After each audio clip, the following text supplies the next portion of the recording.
Alright, how you doing? Scott Jennings, US Navy vet here. Big ass thing. I got going on with the bug out bags, good bags, good out dog bags. I've seen a lot of different things. I watched Doomsday Preppers, all that craziness, and several scenarios. What I like to say is that everybody's bug out bag is going to be slightly different depending on if you got kids, your fitness level, where you're located. I mean, if you're in the cold, you're obviously going to be worried about that. And if you're in the heat, then you're going to be prepping towards that as well. So no one's bag is ever going to be the same, so there's not a really comparison thing, but I wanted to highlight some key things that you probably should have regardless of where you're at. First things first is a first aid kit. Pretty much has, pretty much anything for anything. I mean, it doesn't have, you can add some Percocets and different things. I mean, I took the liberty of adding some Alka-Seltzers, another lighter, some Advil, things of that nature in there, and some pretty strong painkillers as well. From here, we also have alcohol, your basic rubbing alcohol, cleaning, wounds, almost anything, But none of these items here I paid much money for, maybe $5 to $10 at the max. Two things we're gonna need is food and water. I mean, you're gonna need that. So for a bug out bag, you're not too much worried about cooking. So you'd like to have several supplies on hand. And what I take delivery in this, again, a lot of cheap stuff. Pop-Tarts, Quick Fit, you know what I mean? I have plenty of tuna, plenty of tuna in here, and canned and packaged. Shelf life is amazing. If you have to replace it, I mean, the food can go back to a food bank or wherever you'd like to put it. Granola bars here. Again, something to snack on. Again, you don't want to be too worried about cooking. They say 3 days is what you should prepare for. I think you should honestly prepare and carry as much as you can comfortably. So if you're a big, strong guy and you're supporting the family, pass the smaller, lighter things onto your family members, and you can carry a lot of the heavier stuff. So if your pack can get you a week, then that's awesome. If it can get you 2 weeks, that's even better. But you want to have a pack that carries as much as you can and still allow you to be mobile. And so one of the things that I found today at Cabela's here is it's almost similar to MRE.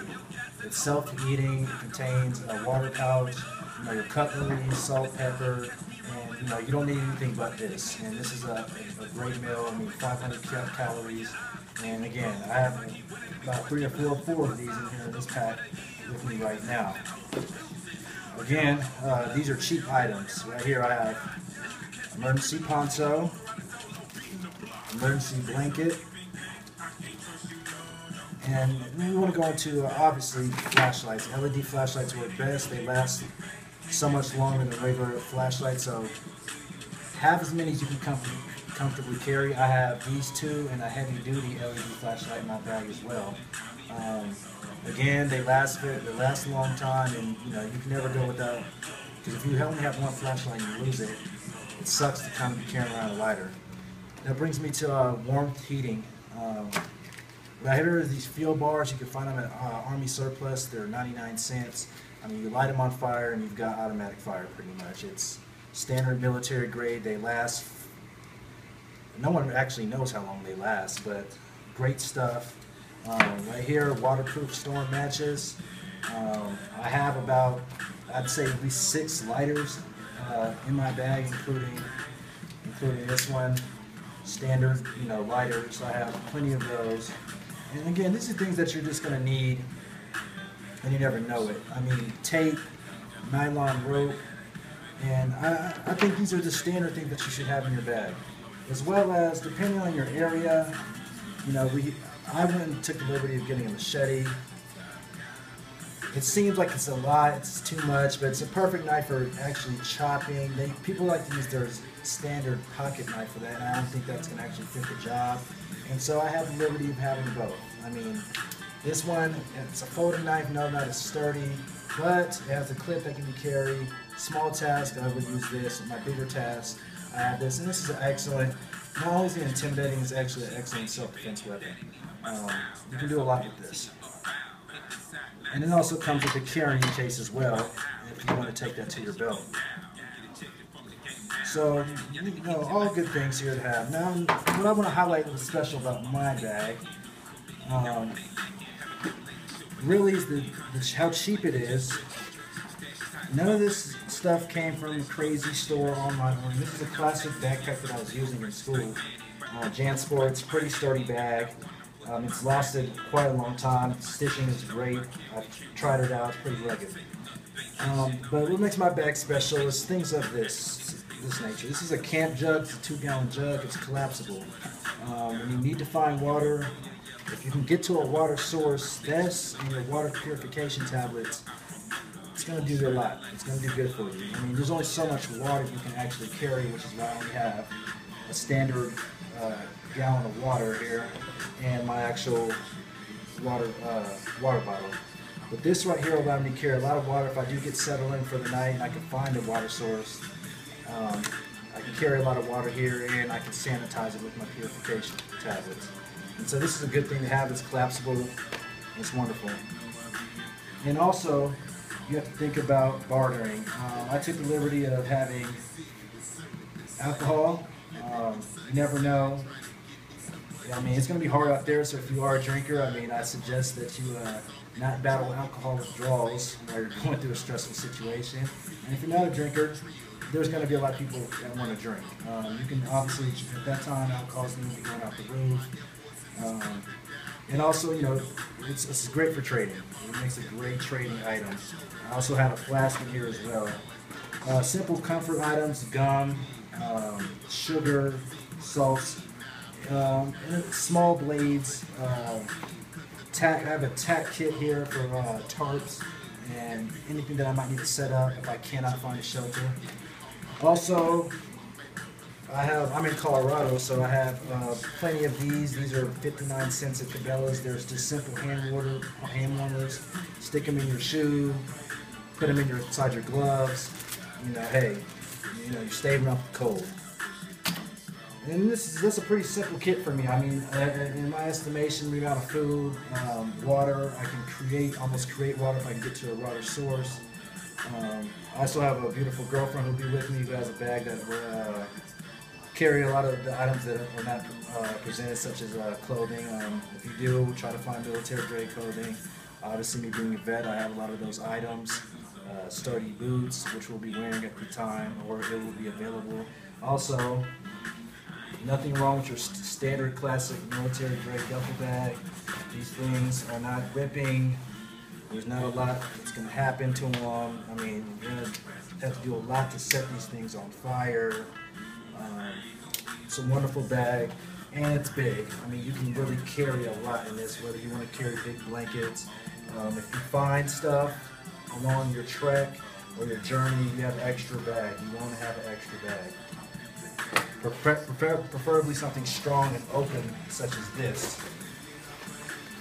Gives you a little bit of leeway. Again, everybody's bags are going to be slightly different, but I think this is I also have, obviously, of course, I have ammo, and I do have a firearm available, which will be with me, obviously.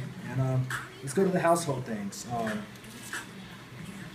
Nothing regular, old-fashioned bags, Ziploc bags. You want to keep things dry. Your cell phone. I've got some chargers in here.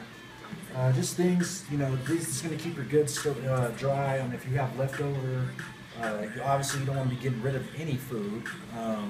So if you have leftovers, you have bags you can seal up. Hey, you can eat it later on. You don't want to be, especially if you're next to wildlife, you don't want to be leaving food around, attracting wildlife, unless you plan on hunting. But that would be bad, unless you plan on hunting, of course. Simple things, razors, super glue. Just small items that you'll be able to use. Again, but the biggest things that I do want to highlight, obviously, food and water. If you're stocking up and you're planning on hunkering in, of course you should have almost unlimited amounts of food and water. I mean, you can buy bottled water. I bought a 32 pack today for $3. You can buy, $100 worth of that. You can, no, that's limitless. But what I'm trying to get at is that your bag, you want to carry as much food and water as you can, because what you don't want to be doing is trying to find food immediately. So as long you need to have enough food that you can stave off looking for food as long as possible, and I think that a lot of times that it's not highlighted. There's several different theories of how whenever we're going to need this bag, but a lot of times you're not going to be having time or even want to go look for food, whether it is going into chaos, into the city, or going into wildlife. And if you're not a hunter, an experienced hunter, you don't really want to be dealing with wildlife. So again, carrying as much food as you possibly can is a plus. I'd also say again, water purification straw or tablets, locating a water source. I also have a map. Things of that. These are the essentials that you have. But food and water and fire, you gotta have. That can be argued. Weaponry, obviously. If you have a firearm, bring it. Bring some, extra clips. And also other weapons that can be used as multi-tool weapons, such as, again, a machete. Can be used as a weapon.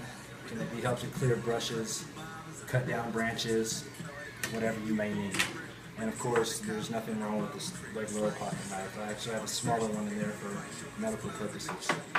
But that's all, folks. I just wanted to highlight that and maybe give you guys some reminders of things that you might be missing. And again, everything on this table can fit back into this bag, nice and neat, with the exception of my water jug. Everything else fits just fine. In fact, this right here, it doesn't fit in, but what I do is I use the belt buckle and as such. So everything on this table can fit back into this bag or on my person comfortably. The bag weighs about 22 pounds.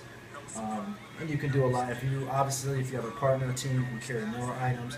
But again, I need to emphasize the point.